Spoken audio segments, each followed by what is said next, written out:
Welcome back to the Slanted Attic Experience. I'm Tyler, and today we're getting into movement, strength, and how to keep your body performing for the long haul with my guest this week, Will.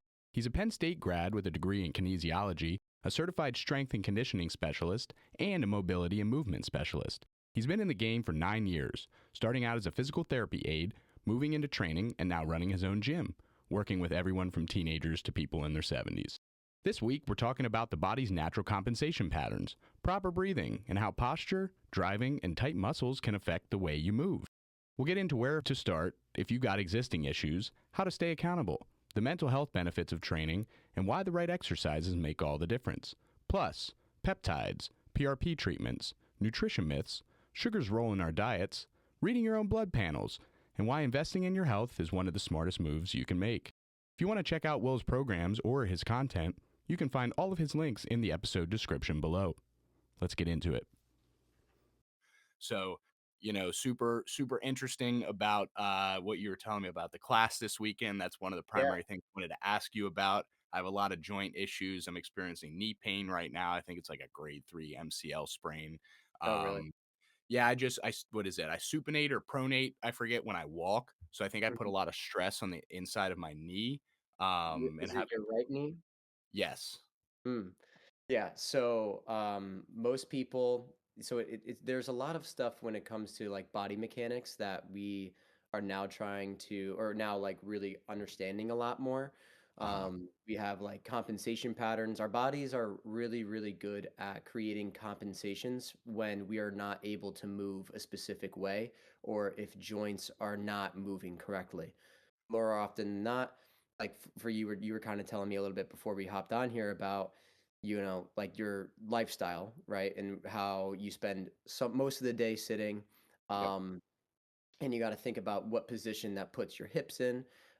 Anytime your torso and your thighs move towards a 90 degree, your hips in your femur, the head of the femur, where it sits into the pelvis, goes into a little bit of an internally rotated position. And staying in that position for long periods of time can lead to some of the other things you were telling me about, like weak hip flexors, and then just everything kind of just gets tight. If you're not getting up every couple of, I would say 30 minutes to an hour, get up, move around, do a quick movement here and there. And I can actually show you some of those things that I do to kind of like, it's almost like resetting your body in a sense. But back to Yeah. like, why you might have in like on the inside of that knee some issues is specifically, there's this compensation pattern called the left AIC pattern, so left anterior inferior chain, where if you're looking at a model of a pelvis, what happens is the right side of the pelvis tilts back and the left side of the pelvis tilts forward. And this is all in relation to your rib cage, how we breathe. So breathing is a big part of, what I help people with, which might be like, it's always a strange thing to talk about because you're like, okay, like, we're going to go over breathing today. And you're like, what are you talking about? I breathe every day. Well, it's like, well, how Yeah. do you breathe? Do you know how to, maximally expand your rib cage? Or have you ever done, maximal expansion breathing, which is a whole different type of thing? And people like Wim Hof, Gary Brecka, they talk about it a little bit in the types of breathing. Um, and but anyways, back to that. The rib cage plays a really big important role in how our bodies move, where we end up kind of only breathing in the front of our rib cage. Hmm. And when we breathe in the front of the rib cage, that ends up flaring the ribs anteriorly. When our ribs flare anteriorly or in the front, we kind of get pulled forward. And then when we get pulled forward, it literally changes our center of mass. So where you now have to compensate for that shift in uh, your center of mass so that your pelvis goes into that anterior pelvic tilt because everything in the back becomes compressed. Okay. So that's just because of the way that we breathe. Hmm. Now, this compensation pattern is also impacted based off of people's sternal angles. So, sternal angles is the angle at which your ribs make, right below the sternum, right? So, if you have a wide sternal angle versus a more narrow sternal angle, we find that people have, I would say, like predispositions for Sure. like how they're able to move. So, for example, like my girlfriend, she has a narrow sternal angle, so it's a short angle, but her body is like extremely hypermobile. Like she can literally like if she's laying on the ground, her hands can go all the way back and all the way forward. Yeah, no, I Me, can't do that. I can't do that. I have a wide sternal angle, and we find that people with wide sternal angles are better at creating like compression and being able to create I would say like force quickly. We're able to generate a lot of force, and we're typically, athletes are, more wide sternal angle. They're able to kind of like, I would say, just create explosive power a little bit better. Whereas the narrow sternal angle is more at like, hypermobile. They're just loose, right? They have a Right. lot of range of motion, but that doesn't necessarily mean that they have strength and control of that range of motion. Um, so that's just like a little bit of like how Yeah. your body's anatomy can impact your biomechan or your mechanics, right? Yeah. And then going back to that too, we end up finding that the right hip, because of this compensation pattern, tends to stick in a more internally rotated position. So I've wear this compensation pattern like to the T. So every muscle on the inside of that right leg tends to get built up more. And I remember taking a picture of my quads because my quads looked completely different. I had a big, I would say, more built up when you talk about the muscles of the leg in the quads, right? You have the inner thigh muscle, which is like that. You ever hear that teardrop muscle? That's Yeah. called your vastus medialis. So that muscle on me was like super built up on my right side because I spend more time in internal rotation on the right. Now on the left, I spend more time externally rotated. So I have on the outer muscle of the thighs, the vastus lateralis. So the vastus lateralis on my left leg was way more developed. So I was wearing this compensation pattern to the T. On the right side, on top of the vastus medialis being built up, you have adductor strength, right? So my adductors are super built up and tight, which is again pulling my knee and pulling my hip into that internally rotated position. Where on the left side, my adductor and my vastus medialis are like not even in the conversation.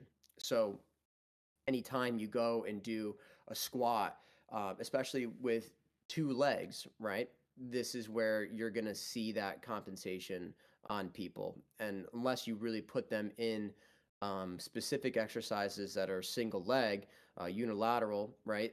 They're that's when you're going to see their difference, and that's where you're going to see people struggle to Hmm. activate their musculature in specific positions. So with this compensation pattern, it's like multifaceted. There's a bunch of things, and there's also, there's the corrective exercises for that. So just there's a lot to it. Oh yeah. It's so much easier to talk about it in person and have you do exercises so you can see just how underdeveloped specific muscles are in those positions. You're like, holy crap, like Oh yeah.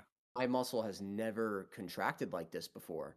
And when people talk about like cramping, right? So say like I have you go on your back and do a bridge. If most people you'll see, they'll bridge their hips up and all their weight will shift right into their shoulders. That's not a bridge. Whenever you're bridging, you should be using your hamstrings more than your glutes. So yes, your glutes are going to be active because you're pushing yourself into a hip extension. But your hamstrings should be kicking, most of that or taking the majority of that workload. So, they'll go up into a bridge and their hamstrings will cramp, but that cramping is because the muscles have never really been taxed that way. so they don't necessarily know how to contract, and then their hamstrings will cramp up. You're like, whoa, and then they'll stop, right? That's not necessarily a bad thing. That's not, oh, I didn't drink enough water. I'm not, Hmm. hydrated enough. No, it's just your muscles don't know what they're doing. So you have to train them in that range of motion or train them in that specific position for them to really understand what they're supposed to be doing. Yeah, 100%. And as you were kind of explaining all that, I have a couple comments. Yeah. One, about three or four of the things you said, I very much resonate with. Mhm. One thing I wanted to note when I'm laying down flat on my back, I Mhm. can tell my right leg is internally rotating, my left leg is more externally rotating, and it's just Yep. how my legs lay when they're comfortable. I never Right. noticed that that had a correlation until you Mhm. said that just now. Very interesting. Yeah, dude, you'll literally notice it when you're driving. Like, Yeah, I would yeah, notice I it have so when many I issues when I'm driving. Yes. Yeah. Like, when I used to drive and not pay attention to, like, what I was doing and where my body was in, yes, you're pressing the gas pedal with your right leg, but my left leg was just hanging out to the side, externally rotated, and so there's just no adductor involvement on that side. And again, like another thing that you kind of do is people will always just shift their weight into their right side. So they'll be Yes. standing and you'll slump into your right. Now, when you're slumping into the right, I didn't even talk about this yet. When you I slump do it all into the right side kind of gets pulled down and the right side of your rib cage gets pulled down. So right side rib cage becomes compressed, left side of the rib cage becomes expanded. So then what that does in terms of your obliques is the right side becomes overactive and the left side becomes almost disengaged. So that's when you incorporate breathing exercises and getting you into like almost like a side plank position, and there's breathing techniques to help you expand that right side of the rib cage, and you'll end up actually seeing people increase height because Interesting. of just the fact that they're so in this right side, like so drawn in on the right, they have no idea where their left is. This it correlates to how they walk. Like whenever I start to work with somebody, I'll just have them do it down and back for me really fast. So I'm looking at their shoulder position. Typically you're seeing the right shoulder lower than the left. Um, but again, this compensation can progress, and you'll see other iterations of it. Oh yeah. No, I definitely have a lot of those issues. And one thing that I've compensated with for sure, weak hip flexors. My low back is constantly tight. It's constantly strained. I have a little bit of back pain pretty frequently, and I have Mm. really tight lats. Like Yep. I'm rounded shoulders, and I that's why I try to do a lot of the shoulder exercises. I think that was a lot from baseball, Mhm. and a lot of just poor posture throughout my childhood, early schooling, stuff like that. And one thing I've been trying to be extremely conscious about recently is like whenever I notice myself slouching, I'm like, stick my ass all the way to the back of the chair, try to sit up straight, you know what I Yep. mean? Yep. And I put my feet straight in front of me because I so many times I find my hips falling inward or this or that, and it creates that probably strain or tension on that specific joint or Yeah. tendon. And too much of that and you're screwed. Over time, like you said, your body compensates Mhm. and gets used to that range of motion. um, I did have ulnar collateral ligament repair surgery, Tommy John, when I was Yep. 18, and I didn't properly rehab that as well. So Yeah. a lot of like warm up exercises and stuff I've been doing at the office. I got some exercise bands, just like the internal rotation, external, stuff like that to try to get it back up there. Cause I notice when I'm lifting like more than probably 50 or 55-pound dumbbells, for bench or incline bench press, I'm Yeah. noticing like lack of stabilization in the elbow, and I think that In your also stemmed elbow or in from your weak shoulder? shoulders too, yeah. Mhm. Okay. Yeah. Yeah, so, like, the rounding of the shoulders can be a lot of things too, right? It might not just be like, "Oh, this is my posture." Like, that in itself, can be an iteration of this compensation pattern where people shift to their right, then they shift to their left because they don't know the right side, then they're, like, shifting into their left side, and then overall they become compressed.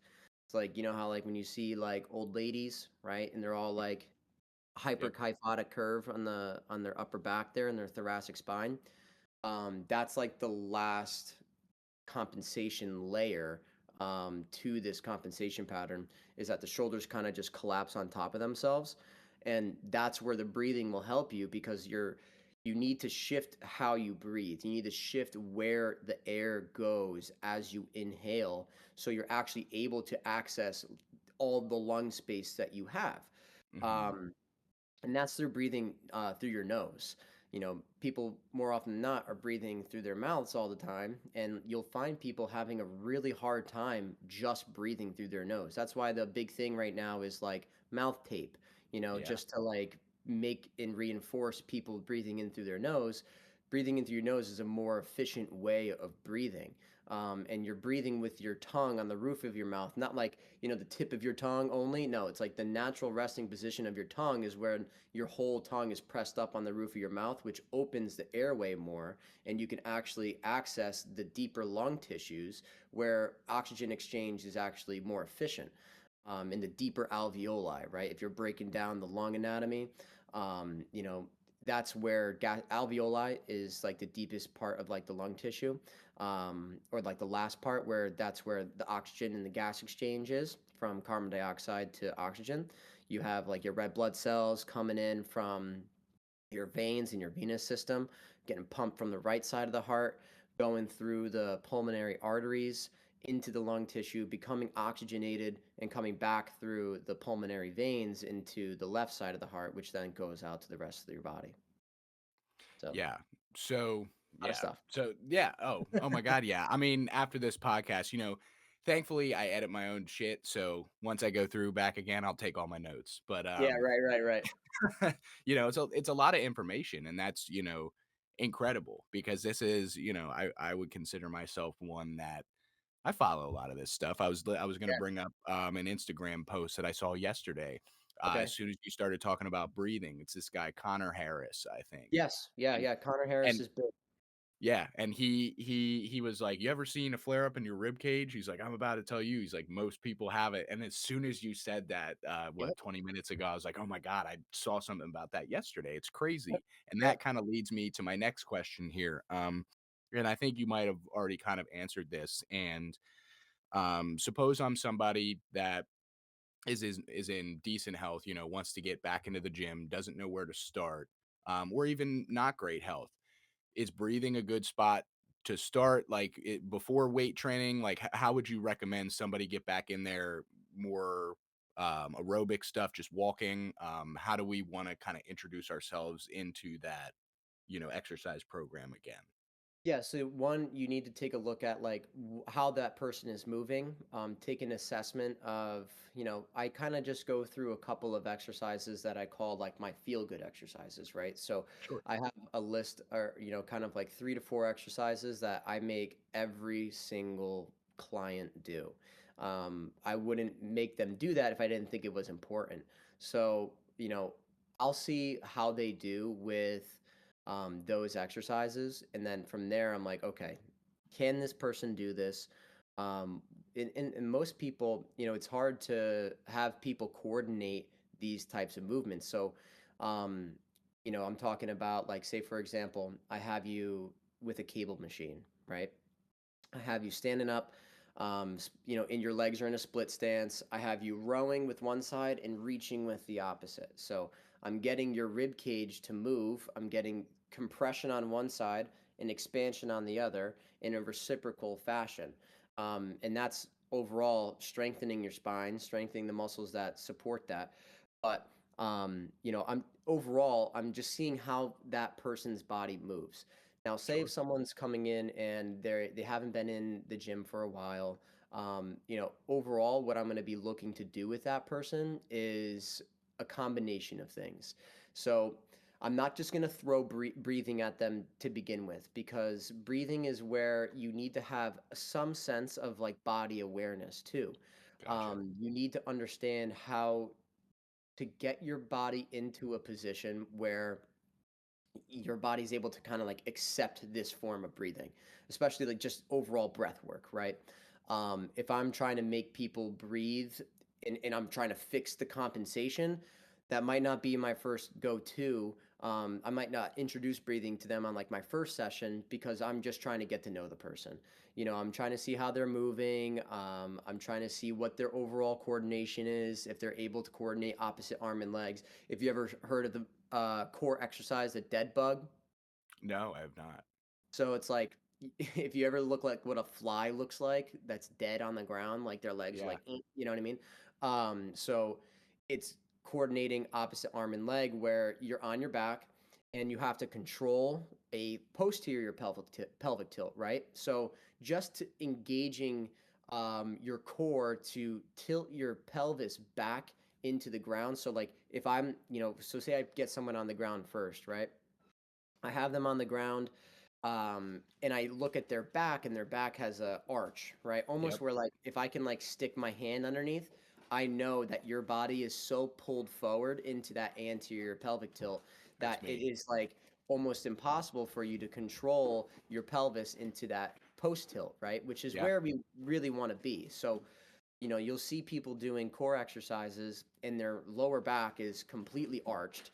You're not doing, yes, you're doing your core. Yes, you're probably feeling your core working, but you're not actually getting your core to function in the way that it should or to be strengthened in a position that it should be strengthened in.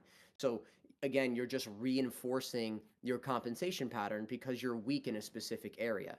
So, but dead bugs is like a good one to kind of just like see if someone can move one arm back and the opposite leg out towards the floor. So like there's a million things that you can put people through. But overall recommendations, getting back to your question, would be, you know 2 to 3 days of actually like weightlifting resistance training, and maybe just 1 to 2 days of light aerobic exercise, which is just walking. You're not looking to kill the person. You Yeah.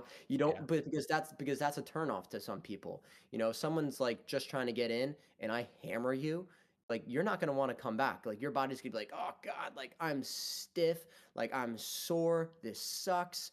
Day two of delayed onset muscle soreness or DOMS, you're hating your life. So you don't want to necessarily throw the kitchen sink at somebody with their first session. Sure, and I appreciate I appreciate that answer so much. Number one, because it's more reactive than it is, oh, here's a plan, here's a program, let's You just do have to that. go with the flow. Yep, yep, and I really appreciate that. I think too much of, the short-term fix, for lack of a better term, in today's society where we watch 10-second reels and like flip through Mhm. Instagram posts, like people just want to do something and have it solve their problem, which is Right. not the case, right? Like you can't just do Connor Harris's exercises because it works for Connor Harris. Now, again, I Right. know he's providing to a larger application of things that are common problems. I think he Yeah. does a good job at that. No, he's good. He's real good. But like too many people are like, oh, this guy's doing this arm workout 3 times a week and his arms are huge. Great. Right. Like, is that going to work for you? Probably not, but maybe. And But again, too many like people believe most that. people aren't thinking about how long that person has been Oh my working. God, yes. You know Yeah. what I mean? Like people will just I mean, listen, if you see an exercise, someone's doing it, yeah, that's probably a good exercise for that person, right? Not saying it's gonna not gonna work for that person either. And that might Right. work for you. But some people like again, like relating back to the sternal angle, right? When people who are wide sternal angles tend to be able to create compressional forces better. So if I were to say, hey, no weight, flex your bicep as hard as you can, right? Me, wide sternal angle, I can squeeze my bicep hard enough where like I'm getting a good contraction and I'm feeling a squeeze with no weight.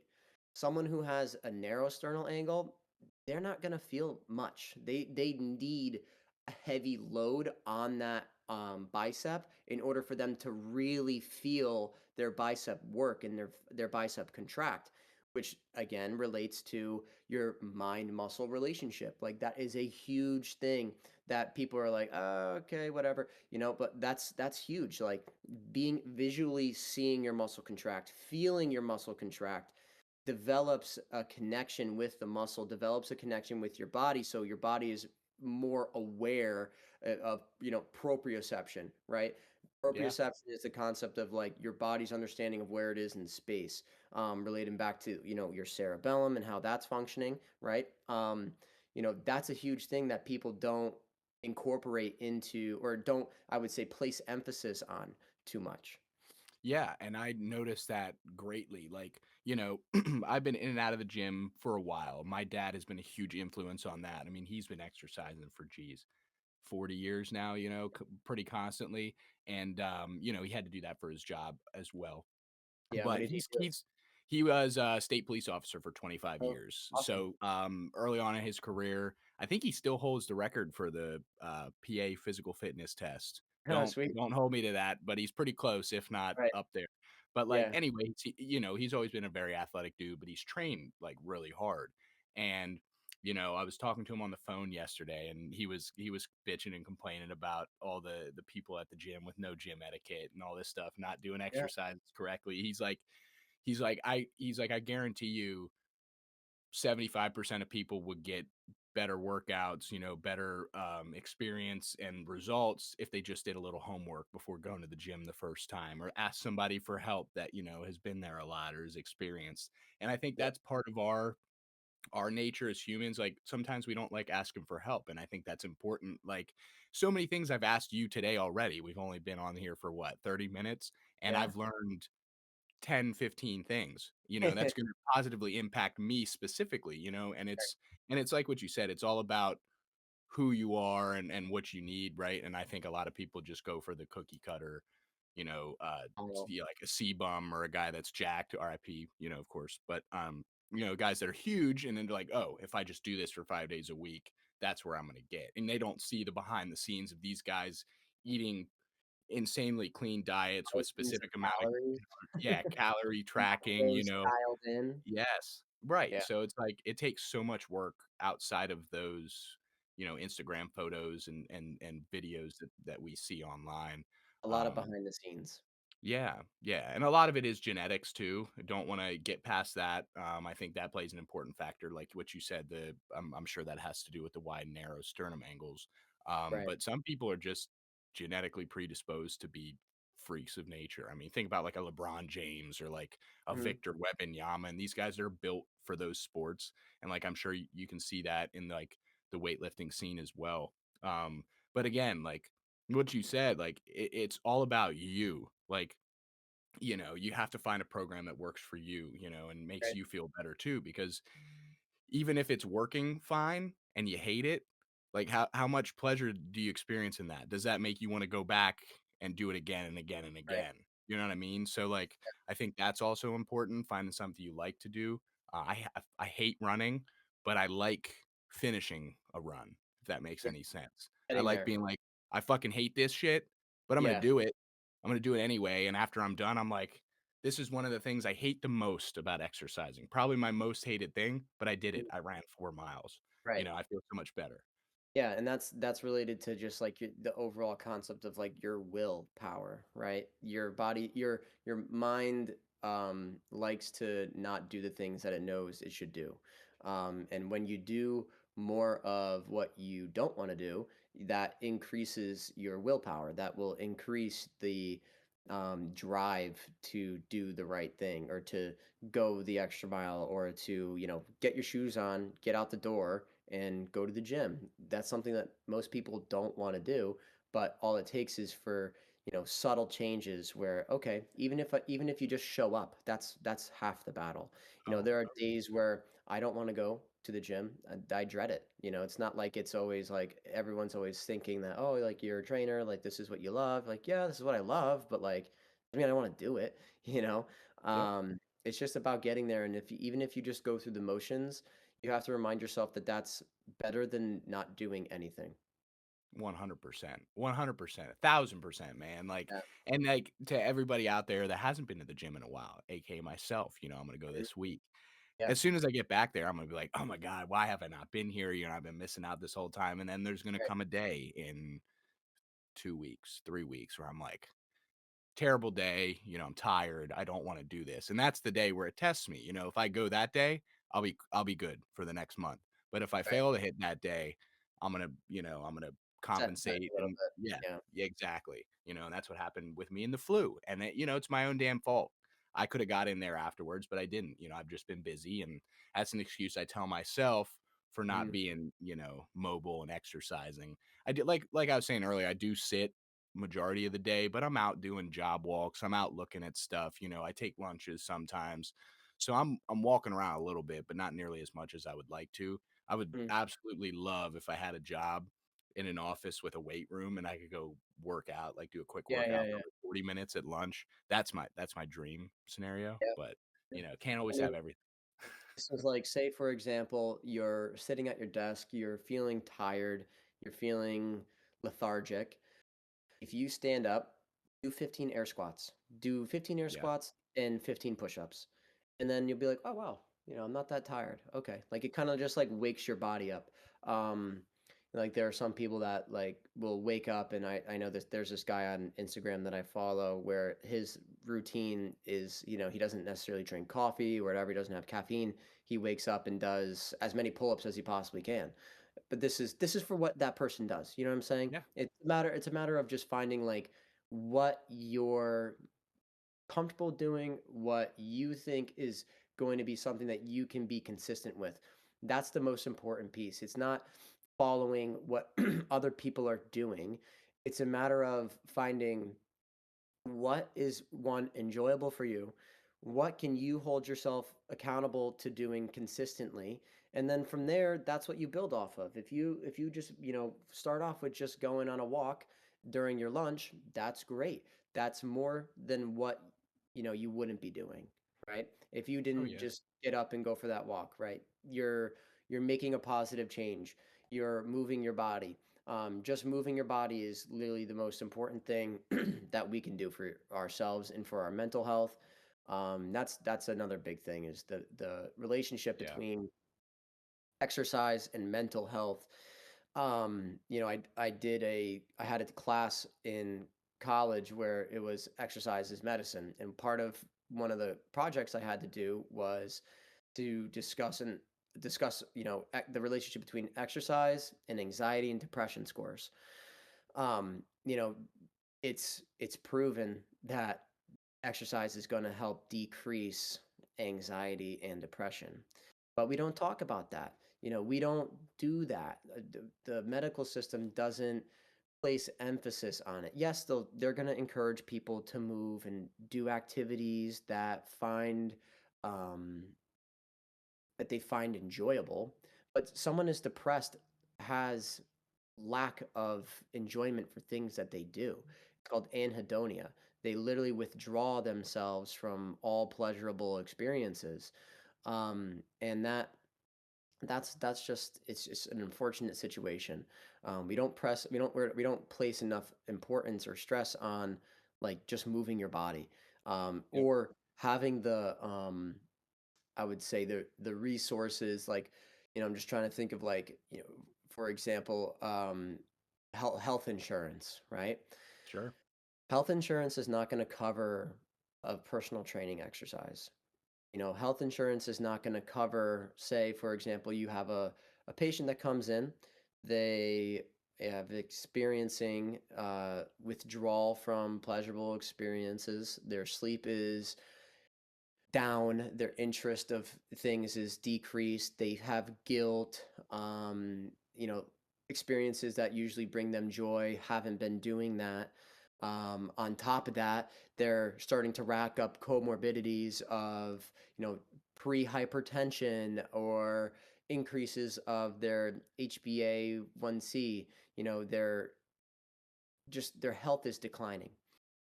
They're not going to they're just going to say, hey, let's go and let's see what you can do. You're gonna want to change your lifestyle. You're gonna want to have some modifications. Get moving more. But they're never gonna be like, hey, this is someone that I recommend you go to and go look at. This guy's been shown to help people get into their rhythm with the gym or anything like that. Nothing is going to be covered as far as like an insurance level. And it's a disservice to people. It's like, why are personal trainers and why are trainers in general not involved in the medical system? When you go and say, for example, have an orthopedic surgery, right? You have your rotator cuff done, or you have lower back pain. Maybe you don't have a surgery, but the you go see your doctor and they recommend you to a physical therapist. Okay. I've worked in physical therapy, and I worked in physical therapy for, over around like 4 years. During my summers of college, I was working as a physical therapy aide, and I've seen that business model, and I completely disagree with it. I'm, as the physical therapy aide, doing a lot of the work that the physical therapist should be doing. I'm showing their whole patient all the exercises that they want them to be put through. Um, I'm controlling that person's quality of care. Now, the physical therapist, depending on the physical therapist too, right? Most, it depends on how that, business model is for that practice. But Sure. I feel as if the shift recently has been that physical therapy is more of a business now and a little bit less about actual patient care, which is, really discouraging because, that's where I wanted to go when I first started to get into this. During high school, I had a million injuries. I had freshman year, I fractured my left fibula. Sophomore year, I fractured my hip flexor, running a 40-yard dash. Damn. Junior year, I had an avulsion fracture of my olecranon. So the back where the tricep attaches onto your ulna, that's called your olecranon process. That literally, my tricep tore that piece of my elbow off when I went to go block somebody in practice.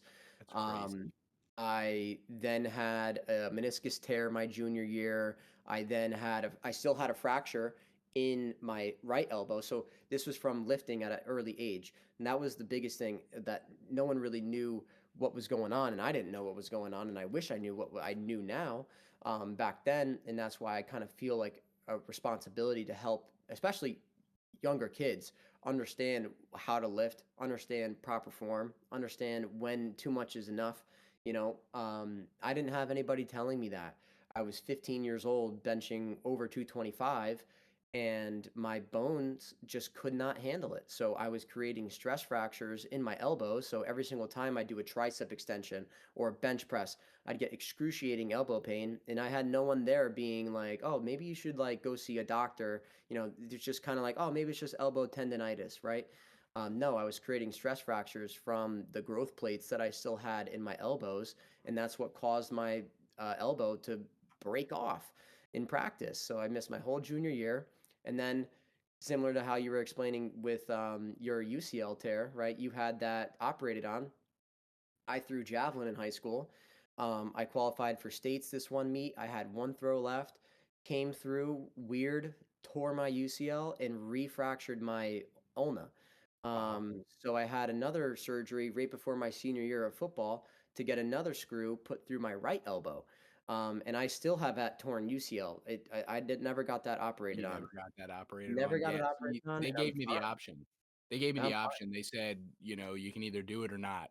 And I kind of went home and I talked to my parents. I said, look, if this is like a absurd medical costs, I don't have to do it. I'm not going to play sports in college. I already committed to Virginia Tech at that point. Committed, I say. I accepted my, Yeah, yeah, you your acceptance letter, yeah, I committed for $0 and 0 cents. Play education. no sports. Right. Yeah, exactly. I was a huge, yeah, yeah, education. That's right. But Mhm. like, they were like, look, it pretty much covers the whole thing because my dad worked for the state, so he had good health insurance. Yeah. And he's like, "You can do it if you want." And I was like, "You know what? I'd rather do it and then not have to worry about it 10 years down the road." So that's what I chose.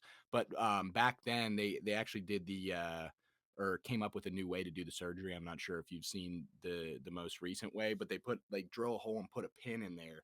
And mine was they drilled a hole straight through the entire bone took it from my wrist, the tendon from my wrist, and he tied it together and then allowed it to heal over time. Now they're doing similar thing, but they're drilling, I don't know, it's like a metal rod in there, and they'll tie both ends to the rod, and Yeah. apparently it heals twice as fast. Oh, So that's like good. that's what Shohei just got, I guess, and probably Garrett Cole will Oh, get yeah, this yeah, yeah, too. yeah.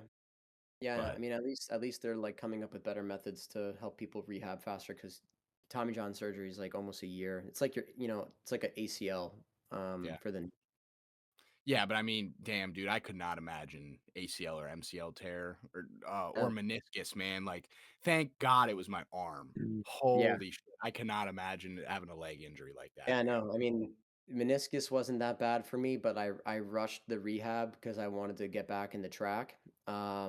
And my knee would just blow up on me some days. Like the swelling was just incredible. And you're like, why is this happening? But in general, I mean, like again, but that's the thing. It's like physical therapy has its place. Um, it's not like physical therapy is just this terrible thing. And I don't want to make it seem as if physical therapy is a terrible thing. Physical therapy is needed, but it has its deficits in patient care, Sure. especially when it's run like a business, where you have like, especially during COVID, man. COVID was really hard in physical therapy. I mean, like I was running basically like 5 out of the 8 hours of my shift, I'm covering 4 physical therapists. So, think about that, for example. Like, every therapist has a patient coming in every 30 minutes, and more often than not, my boss was often double booking that half-hour slot too. So he'll have 2 people come in, during that, time frame. So this is, again, like, part of the business model where you're like, "Okay, how many patients can I see in a day?" Right? So, obviously, you're getting, reimbursed through that for insurance purposes and stuff like that. Like, "Oh, this therapist saw 21 people today," right? Mhm. Think about the stress that puts on everybody else, especially during COVID when I was trying to coordinate which person needed a room. Okay, this patient's immunocompromised. He needs a room. She needs a room. Like there's only 4 rooms in the office, and there's 8 physical therapists. How are you going to do this? So that's where like a lot of my dissatisfaction came from the physical therapy world. I'm sure it's probably different now because we're not during COVID. This Sure. is where we were literally wiping down every single thing someone touched because we didn't really know what was going on at the time. But it's just not a preferred method, I would say. Yeah, man. There's a ton of validity to that. And I think it doesn't stop at the physical therapy level. I think it's more like insurance and pharmaceutical based. And, for listeners out there, we spend quite some time talking about the pharmaceutical industry on this podcast. So there's Yeah, probably a dozen other podcasts in this show that you can listen to where we talk about that a little more. But I think that's the overarching problem. Like you have these insurance companies that don't want to pay out to everybody. Obviously, that's their job, yeah, unfortunate as it is, right? They're trying to pay out as little as possible.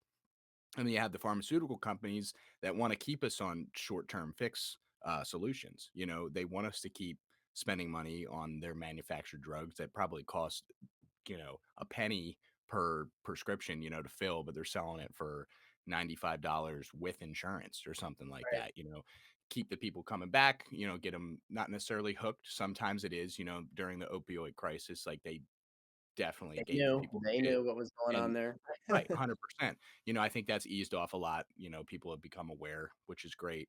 But I think that's what they're trying to sell us, right? They're trying to sell us short-term fix and solutions, by having a physical therapy office that sees double the amount of patients, they're churning through insurance profits, right? And that's what they Yeah, have to do.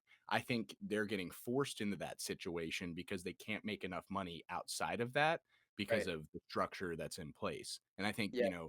that's what's causing them to have issues. And that's not right. Mhm. Unfortunate as it is, once you're in that space, you have to do what you can, and then that creates a negative experience for both the patient and people working at the practice. You know what I mean? So negative Absolutely. vibes all around. Like, but sometimes what are these guys supposed to do? They're getting what is it, throttled by the insurance companies or pharmaceutical healthcare. People not knowing what to expect when coming into the physical therapy office, getting thrown off by that. There's so many Right. different things that can be attributed to improper care, I guess, when it's not even the practitioner or the healthcare provider's fault. It's just misinformation or people just don't realize what's going on. And one point I wanted to make, I do shit on social media all the time, but I think that's become a major influence of information getting out there, right? Like this podcast before social media would never reach people. They couldn't hear about our discussions and how you're insanely knowledgeable about all the things that we talked about earlier. I'm having all these issues, and you're like, yep, that's exactly what he's talking about, Oh, with like me, it's frightening.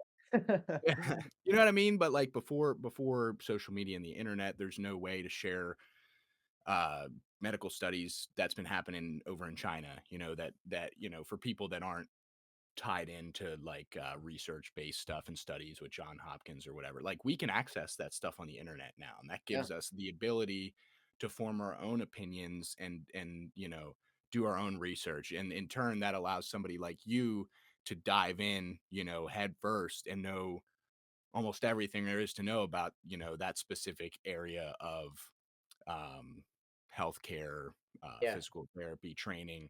Um, and that just allows that niche subject matter to grow exponentially. And I think 10 years ago, when we weren't talking about this on a platform like Discord or like, yeah, yeah, yeah. people coming to my house and talking on microphones, like that's just with your buddies at the bar and the three guys that do weightlift out of your friend group that's 20 people. You might read a fitness magazine like and Right. watch some guys on TV.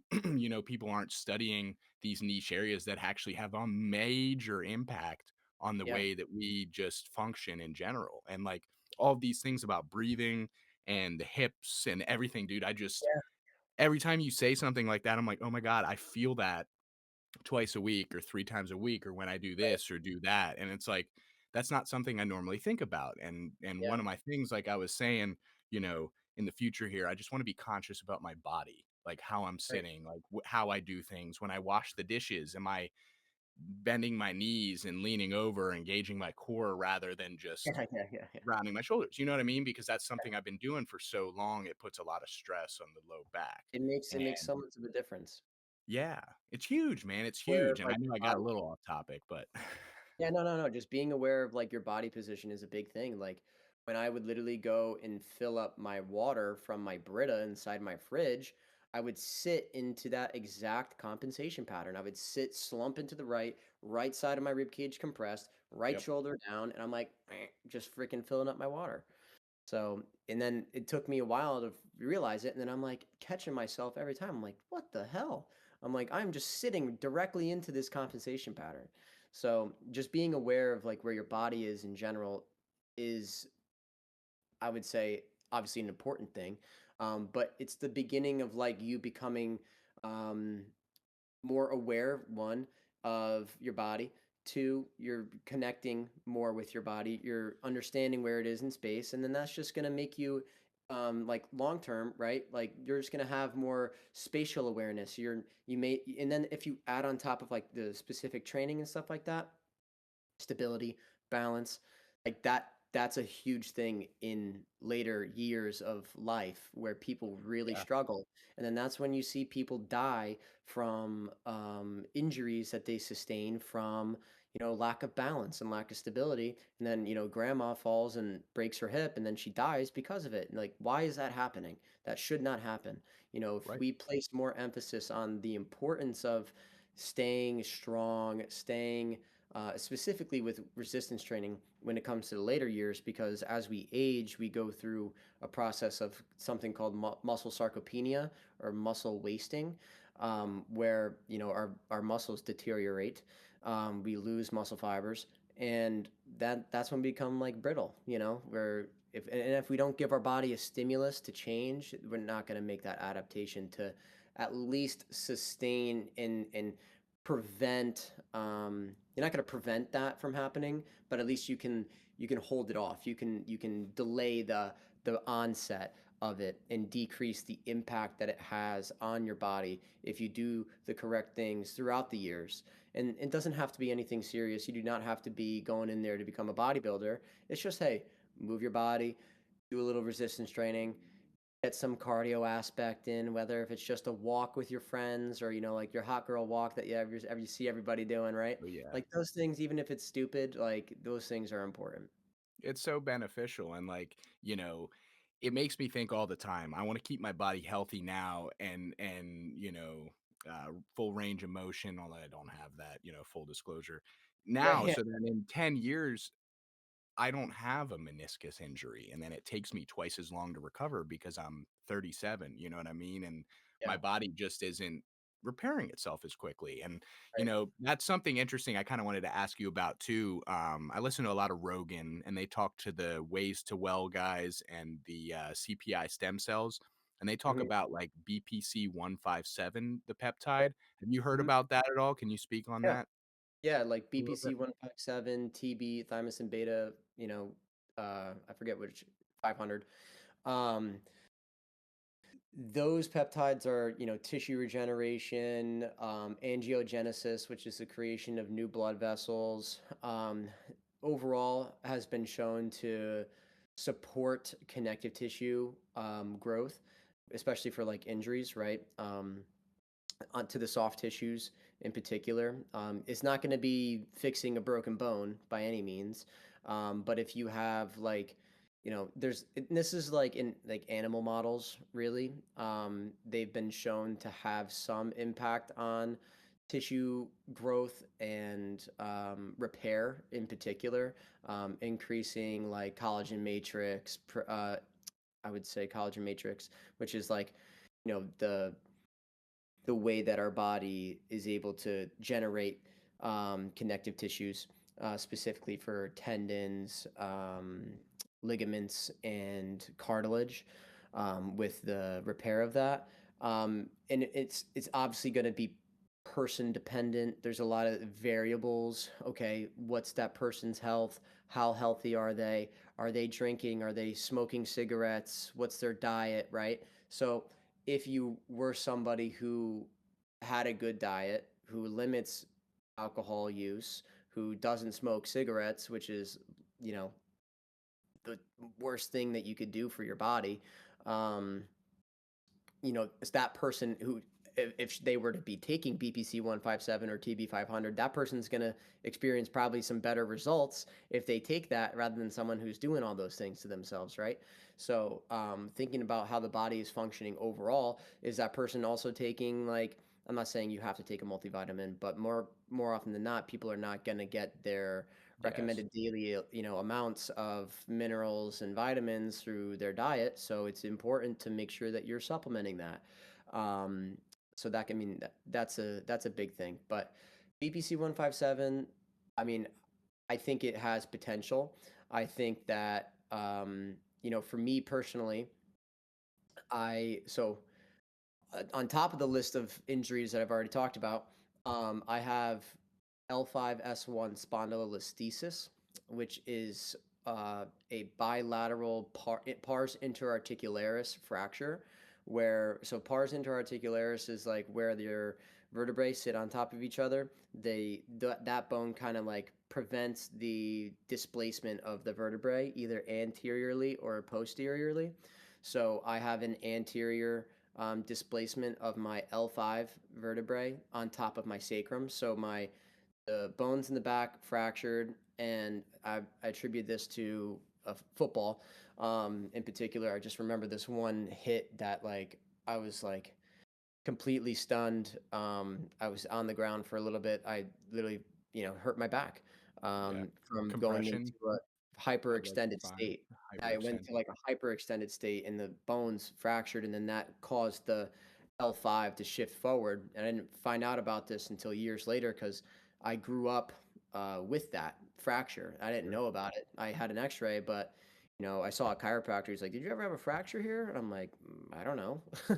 you know, um, but that's what it was. That was the fracture. So, um, you know, I did PRP injections in my back and into Yeah, the how was spine that? ligaments. My sister just got that. She has, oh, what does she have? I don't know if it's MCL or meniscus. She has like knee problems, and she Mhm. does a lot of IT band stuff. She's a really tight IT band. She played field hockey in college. But she Mhm. got PRP into her knee, and she said it was wild. Yeah, so I mean, PRP was something that I like when I was I was diagnosed with this spinal fracture, and the physician assistant that I had seen that day basically was recommending me to like not do what I was doing when it came to lifting, which was it's obviously a big piece of my life. Sure. Like no heavy power cleaning, no heavy squatting, no deadlifting. Um, Move towards more single leg stuff. You don't have to do this, which yes, it has some validity. But I'm not gonna put myself in a box either. I'm not gonna just say I'm not capable of doing any of these things just because somebody says it. But I left that doctor's appointment feeling absolutely devastated.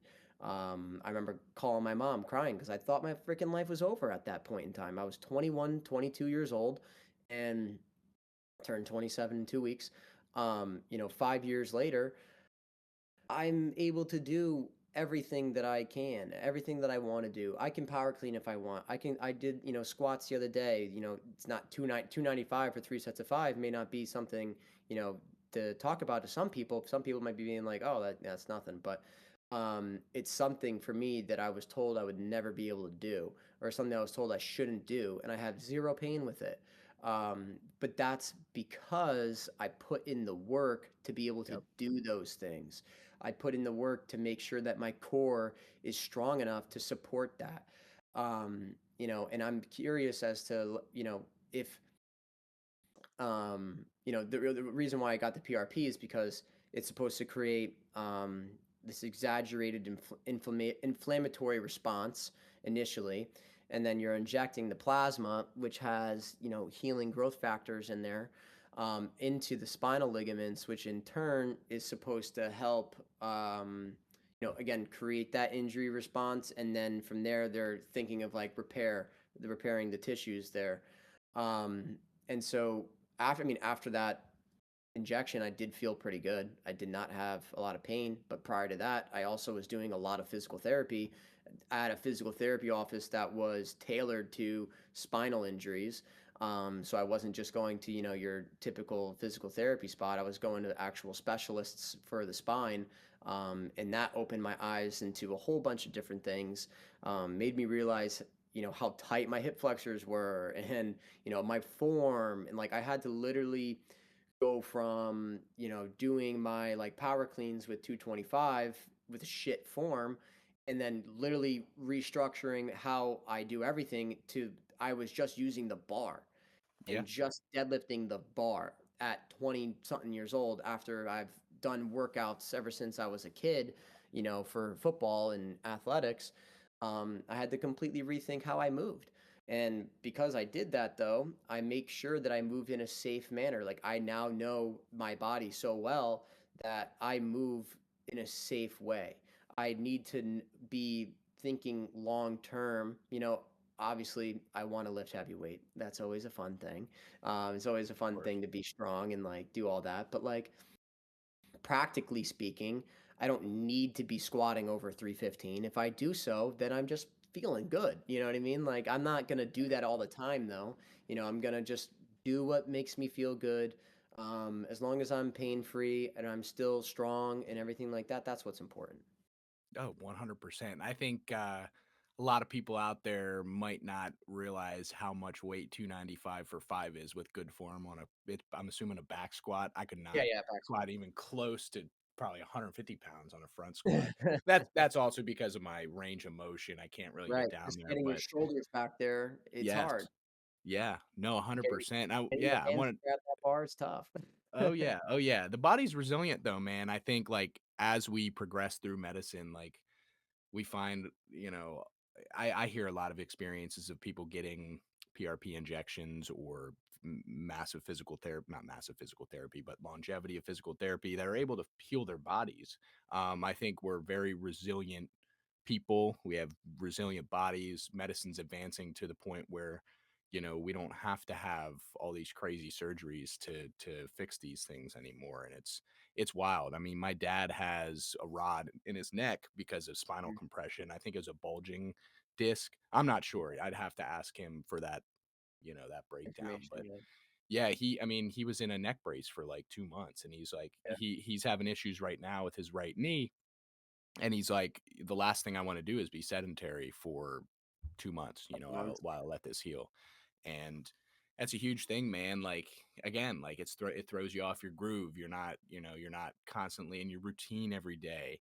Yeah. And yeah, I wanted to kind of merge onto another topic that I saw yesterday on a reel as well.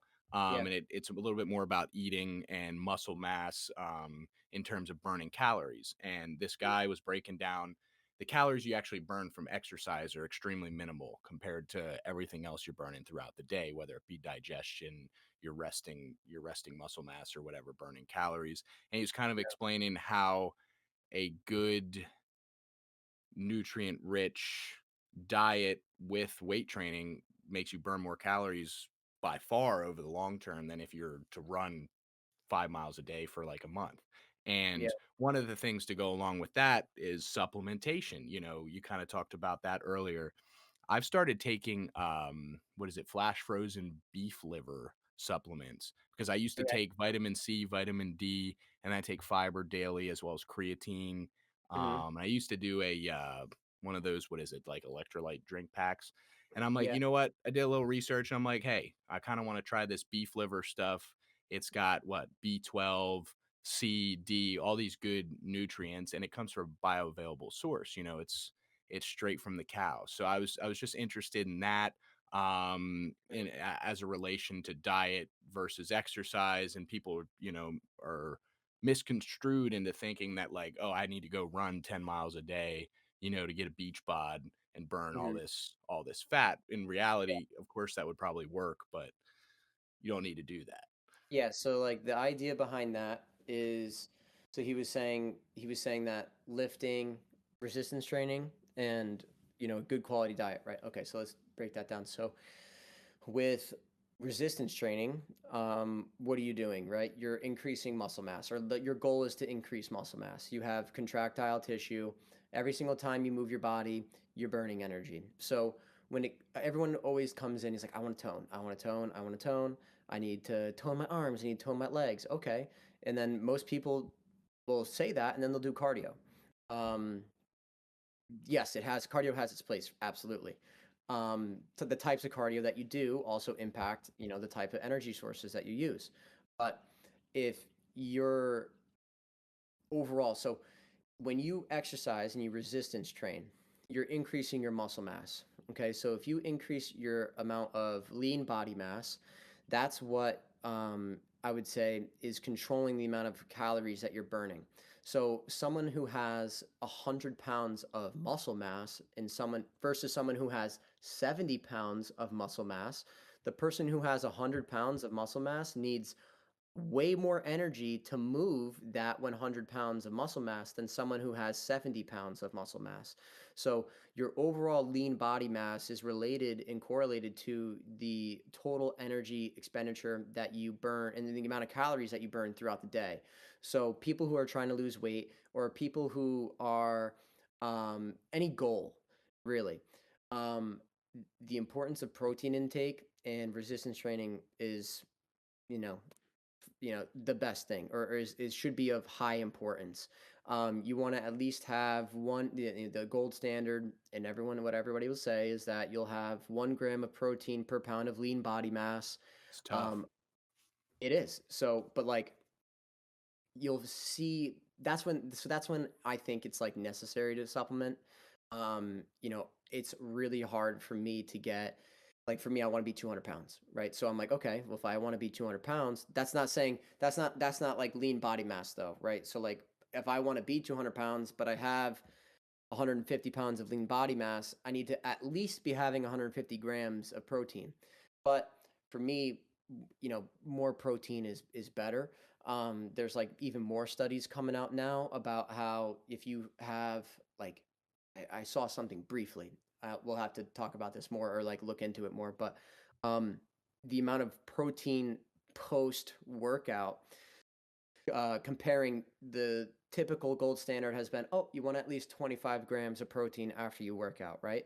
But there was like another study that I recently saw saying if you have 100 or 50 to 100 grams of protein post workout, then that's giving your body even more of a stimulus to increase muscle protein synthesis. So like whenever you're working out, your body's going down like your muscles create this signaling pathway to increase muscle protein synthesis. So it's a different pathway than what cardio or aerobic exercise does. So you're creating two different training adaptations. So if I'm talking about weight training, I want to my on a cellular level, my body's increasing the rate of muscle protein synthesis. When I supplement protein, that's going to be giving my body the essential nutrients it needs to build and recover. And I guess this study was saying that 100 grams or 50 to 100 grams has shown to increase muscle protein synthesis rates compared to just your 25. Like it's higher. So I'm curious to see a little bit more on that. Yeah, 100%. And I find it's pretty hard for myself to get protein, throughout 3 meals a day. So, what I'm typically doing, I got Greek yogurt with a little bit of honey, some fruit occasionally, and then I do granola, and that's my breakfast. Sometimes I bring a protein bar, and then for in between breakfast and lunch, I drink one of those Orgain prepackaged protein shakes from Costco. Got a great Mhm. deal on them last time I was there. They were on big on sale. I think like $6 or $7 off. So I picked up 2 or 3 cases. Yeah. And then lunch, I try to do, we do like turkey bowls or beef bowls with veggies and rice once a week. I get usually 3 meals out of that. And then the other 2 days, that's where I fall into issues. The other 2 days a week where I'm not meal prepping, I kind of Yeah. fall into bad food. Yeah. Because again, What's I'm working available? 8 hours a day. I don't really want to make anything. What's a quick fix? Right. So it's tough. But yeah, so then I would exercise and then I drink a protein shake with probably I've stopped drinking milk with my protein shakes because it's been giving me digestion issues, which sucks because that's like a huge area of my diet is dairy. I drink like the what is it? The milk. No, it's milk protein in the Orgain. I'm eating Greek yogurt in the morning. You know what I Yeah. mean? I like milk with my protein at night.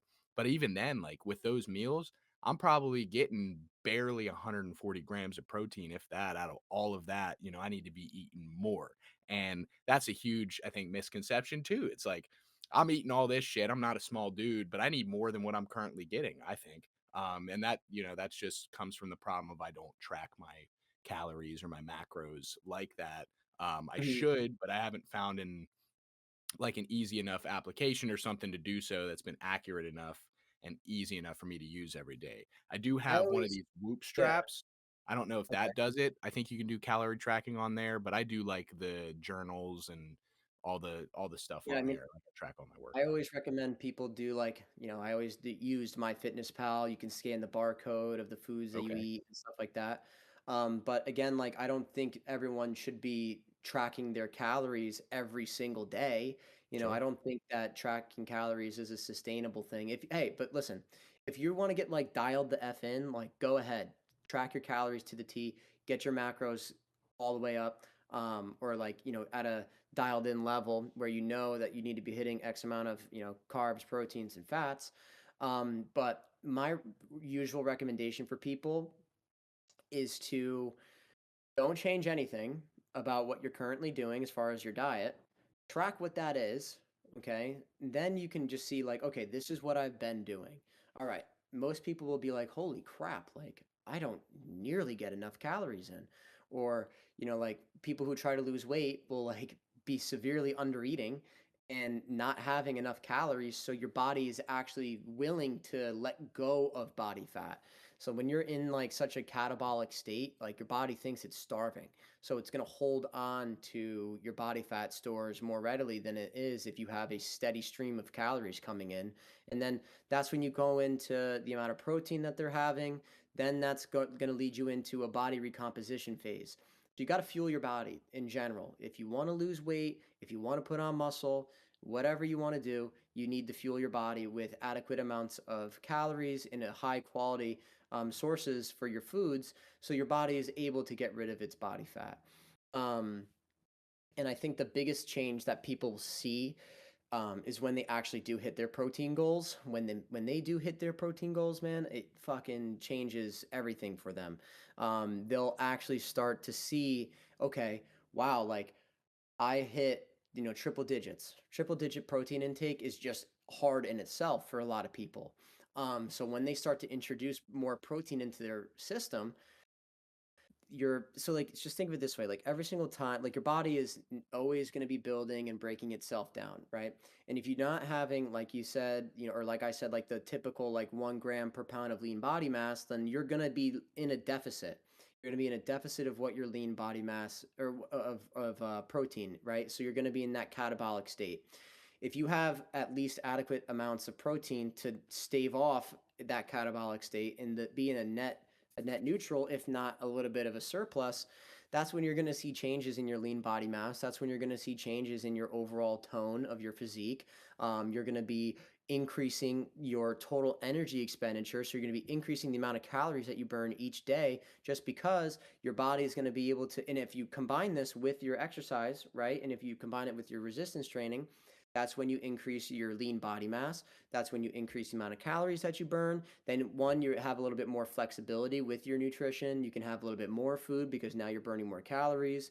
And everything kind of just gets a little bit easier when you are able to adequately hit protein stores and increase the amount of muscle mass that you have, because that's not only going to be good for the short term, but it's also going to be good for your long-term health when you're 50, 60 years old and you stayed consistent with weight training, and you're not going to become uh, just predisposed to potential problems later on in life.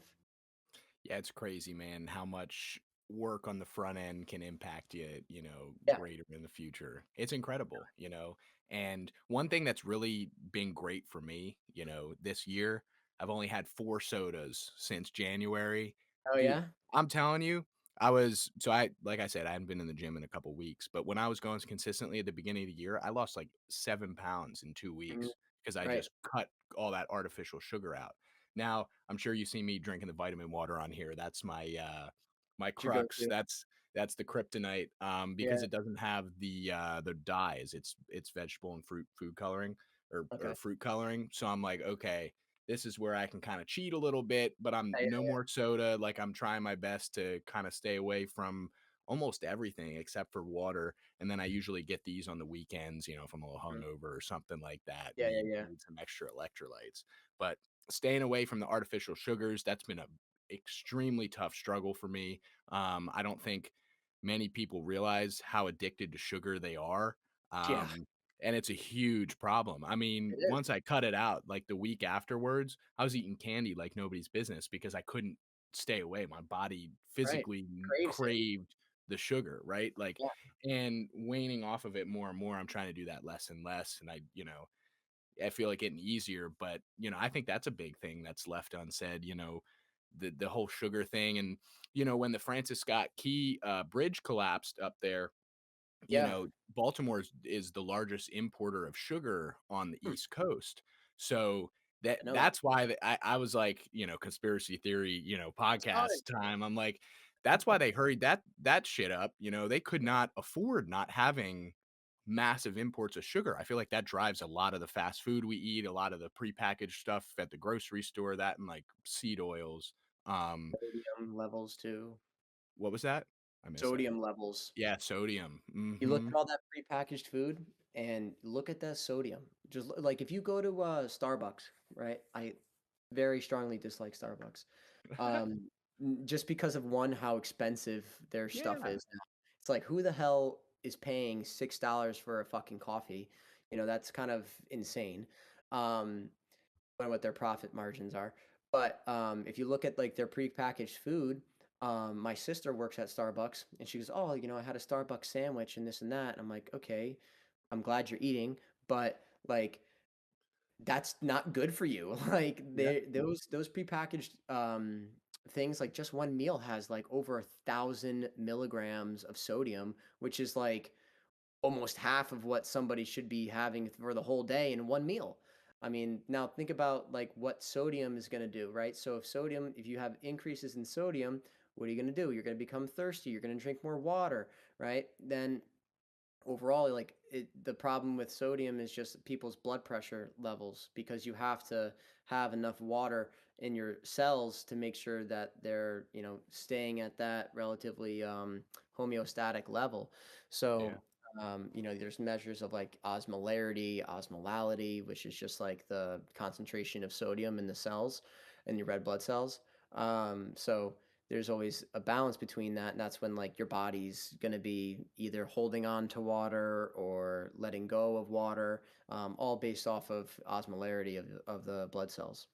Interesting. I wonder Yeah. what my sodium levels are. Does that normally get tracked in your typical blood lab panel or Yes, like when whatever? you get a CBC or a complete blood count, they're going to be doing like, or even like a basic metabolic panel or a complete metabolic panel will have all that stuff on there. So it's be like sodium, potassium, glucose, bicarbonate, HCO3, I have is my another HDL one. and LDL as well, That's which that surprisingly were that's part decent of, like, your levels. lipid profile, right? Like, high Mhm. density lipoprotein, low density lipoprotein. And there's VLDL, which is very, low density lipoprotein, which is another big one that people look into. Overall, triglyceride levels are another thing that people look into. You wanna have all that information about yourself. Yeah. You should get those levels checked relatively consistently, so if you need to make a change. That's a big thing.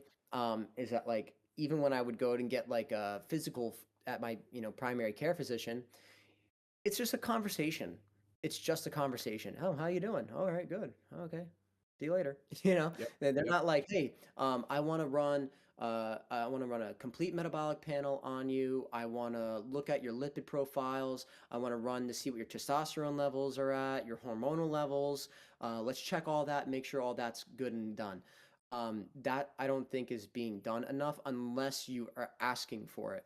And I Yeah. think people need to be asking for those types of those tests, because they need that type of information. But again, that's if one, you're aware of it. So, like you said, with the information age that we're in now, people are becoming more aware of the need to have these tests done for themselves. So it's kind of creating a little bit more of a autonomy for us on a regular population base, because I would tell you most people are not thinking about these things. Most people are Oh not yeah. thinking about, oh, I wonder what my HDL is at. You know what I mean? So um, it's important values to have for your own sake. Yeah, dude, I'm so excited. I've got my PCP or my I do every 6 months because Mm. I want to be able to ask for like a blood panel. So this one coming up, I'm super excited. I don't know if that's I'm messed up in the head or something. I'm just No, super excited to no, get my blood work done. no, I'm no. like I feel It's like most people, yeah, most people are not excited to get blood work done. I no, hate getting blood drawn. I'm just so excited because I've changed my lifestyle habits a little bit since the last time I got it done about a year and a half ago. So I'm just right. really excited to see if any of those changes had a positive or negative impact, specifically my supplementation, because I didn't start taking supplements until after I had had that first panel. Yeah, So I'm just like really interested to see what my levels are. Like, how can I improve on that? I constantly like humans or people in general, like with the workload we have, the 40-hour week, we're constantly not getting enough sleep. We're not eating the right things. We're not healthy, so we're tired all the time. We don't have energy. And, I just want to know I felt, energy increase, but I want to know like on a scientific level, how has this impacted me? I think that's important because even a few like basis points on some of these small tests could be massive in terms of like I feel like testosterone is a huge one, especially in men, but also in women too, because that's got to be a balance between that and estrogen for all yep. their function correctly, right? Like hormonal levels are massive, and with all this, I don't know if you've heard of the Yuka app. Have you heard it? Have you used No, that? So no. basically, it's a app on your phone that you can scan labels in the grocery store, and it tells you if there's any quote unquote banned substances by either the FDA, the European Health Commission, or whatever agency they have that studies like the Yeah, yeah, efficacy yeah. specific stuff on food products, and it tells you if there's hormone disruptors, endocrine disruptors. toxic chemicals, the food dyes, it's a petroleum byproduct, like all of these things that are in our foods on the grocery store in the grocery store that are right in front of our face and labeled organic Yeah. X, Y, and Z, and you scan the label, you look at the ingredients, and you're like, "Oh my god, it's organic," but it's still the same garbage that's in all Yeah. the rest of the food, and, like, that's a huge problem too, man, like, I get stressed out when I shop because it's The like, I least don't the know. the least amount of, ingredients, the better, you know? Yes. Look for the lowest amount of ingredients when it comes to what you buy. Yeah, and the tough thing is, like, the better quality stuff is more expensive, so, you Yep, kind that's the it's reason. on any Yep. budget, you kinda gotta pick and choose, "Hey, can I be healthy in these areas or these areas?" And, Well, like, I feel I mean, yeah, it's tough. the thing is like, think about it. Like, if you, yes, it might be more expensive to buy more expensive groceries because they're more organic or they're better for you. But yes, that's going to be an upfront cost. But think about the potential future costs on Oh, your yeah. health that you're going to be having to spend each month on medications because you didn't take care of your body in general, right? Like that's the overarching thing I would want to say is important is yes, investing in your health is expensive, right? It sucks that it is because it shouldn't be like that. It shouldn't be expensive to buy organic food. It's fucking bullshit. I think it's Yeah, ridiculous. But that's just the model of that's just the model that we're in, unfortunately, right now. Like we're not can't really control it all too much, but you know, overall, take take control of what you can control and don't worry about what you can't control. You can agreed. control the level, you can control what you know. Okay, get your blood work done, get those things tested. Now you know that that's something that you need to work on. Okay, I can control that. If you don't do it, then you're not going to know. That's the big take home message, I'd say.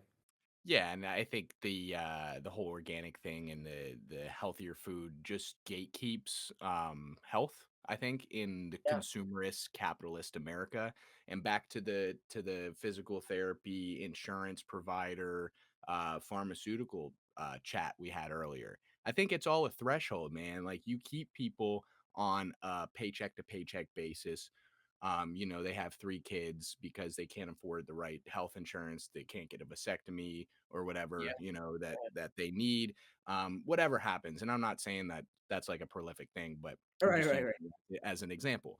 Yeah. And they're stuck in a cycle, right? They're on a paycheck to paycheck. They have to go buy the cheap food because that's all they can afford, either on food stamps or the limited income that they're currently possess. And then they get stuck in the cycle of having to see healthcare providers and these quick fixes that they can get from their health insurance because that is what is available. That's what they cover because, Right. that's what's making them money in the back end. And they can never really get to that next level of, hey, I'm going to spend more money on increased quality of food. And I think we've seen a lot of emphasis on homesteading recently. Like, I would love to get a plot of land and have some chickens, a goat would be Like, nice, literally what just I'm trying to do. yeah, that's what I'm saying, man. Oh man, that's so funny. I'm Like all literally, my like, buddies. building garden beds outside, Yeah, and make a nice setup. I have a chicken coop out there. I'm trying to buy nice. chickens this year. I'm trying to make a little, like, 12-foot run for my chickens, like, it's cool, exciting things. I think a lot of people are starting to come around to that Yeah, type of lifestyle and providing for themselves because shit hits the fan, no one's gonna be there. Like, no yep, one you cannot rely on, like, someone to hold your hand through these things, and not everyone's just going to be handing out food, like especially if things go south, like you are responsible for yourself at the end of the day. yep, 100%. I'm totally with you there. And I think the cleanest food you're gonna get is from your own backyard. I do have a real issue with that though. Like, especially in the age of technology we live in, we shouldn't have to do that shit. Like, the government should be able to mass produce quality food that has nutrients and is safe for us to eat. That should just happen. Like, it's 2025. That should be a Yeah. given. Unfortunately, it's not. So, like, Yeah. we have to take matters into our own hands. And I'd love to buy a house once. Yeah, like I said, like the raised A lot of garden land. planters. Yeah, Oh yeah, yeah, yeah. man. Oh yeah. I mean, I would love to have cows too, but Yeah. It's a I don't lot of have any work, dude. expertise. It's a A lot lot of of work. work. I'd have to Yeah. hire somebody, man. That's once this podcast takes off a couple of years Yeah. down the road. I'll have a couple Absolutely. ranch hands. Yeah. You gotta build that dream, dude. You gotta build a dream and you gotta make it happen. That's right. That's right. All right, bro. Well, Ben just got here, so I think it's a good as time as any to wrap up. I really Awesome. appreciate you coming on here. That was a phenomenal conversation, man. Yeah, dude. When we get off here, I'll book you again. That was Sure. awesome. Maybe get you. I don't know. Depending on your plans next week with Ben and those guys, could be fun to do a virtual one with the four of you if you Yeah, have that'd time. be cool. If not, we'll get you down in the studio. Would love to get you in person. That would be so fun. Get a Absolutely. workout That'd be in. fun. I would Yeah, I would cool. love to do that. I'll run you through Um, some shit. yeah, dude. And I'll be in touch too. I'm interested in a lot of that stuff you have to say. And if you ever are interested in taking on virtual clients or something like that, and we could work Well, something out, I would that's what I do, I'm love like to do that's so. where I'm, like, starting to do, like, getting my own spot to Yeah. do private one-on-one personal training, and then at the same time use that space to then push, more content out on different Yeah. platforms to try and get online clients too, because 'cause I'm trying to have a big impact on people, that's what I wanna do. Man, like everything you said so far has been phenomenally like attributed to that statement right there. Like I love to hear that you're so receptive to hearing what people need and what they want out of exercise, training, diet. I think that's so important. Too many people nowadays, like I said, cookie cutter programs, they're just trying to sell a product. And Yeah. to me, it shows that you really care about the art in not medicine, but like um what Health. like training, health, yeah, Health. itself, Yeah. man. It just shows, and it shows super easily. Like you've been so passionate, and I appreciate that about you. Really, really appreciate you taking your time out of your Saturday morning. And before we Yeah. get going here, if you want to give a little bit of excerpt about what you do for your media profile online and how viewers, not viewers, we don't have video anymore. Listeners. How listeners can, find you and engage with you if they would like to. Yeah, so my main page is on Instagram. I changed I want to like rebrand in a sense and just have it be workout. My Instagram handle is workouts with Will, or it doesn't really have the with, it's just workouts underscore W underscore Will. Nice. And so yeah, so I'm gonna be pushing a lot of content out there once I get my own space and kind of talking about a little bit of everything that I know. And if you have like any recommendations or things that you want to know, I'll be sure to make content on it. But yeah, overall, it's just going to be kind of encompassing like a little bit of everything: strength training, cardio, what to do for this problem, how to gain range of motion in your shoulders, your back. You're tight, you're this. Like I'm gonna kind of just put all that stuff together. Yeah, we love that. We need more of that content out there, man. I appreciate you doing that, and I appreciate you coming on here. So Yeah, then awesome. I again, appreciate. yeah, of course, bro. Everybody out there, all you listeners, make sure to go check out Will. That's workouts underscore W underscore Will on Instagram. We're definitely gonna have him back on. I have a couple other buddies that are extremely interested in the health field. Could be fun for a group panel discussion on something like that as Yeah, well. that'd But be awesome. again, man, I want to thank you for being on here, taking up an hour and like 45 minutes of your Yeah, morning. It was super fun. Really enjoyed I it, appreciate man. it. Like this is a passion of mine. Like, like body health. Like it's what we got. It's one of the things we can't One body. control here. So we love Body. it. We love it. And I really appreciate it, man. And for Awesome. all you guys out there, thanks for listening. We're on all major podcast platforms. Check us out. Slanted Attic, the Slanted Attic Experience. Thanks for listening, fellas. And hope you have a wonderful day for the rest of the day. Appreciate it, Will. Thanks, brother.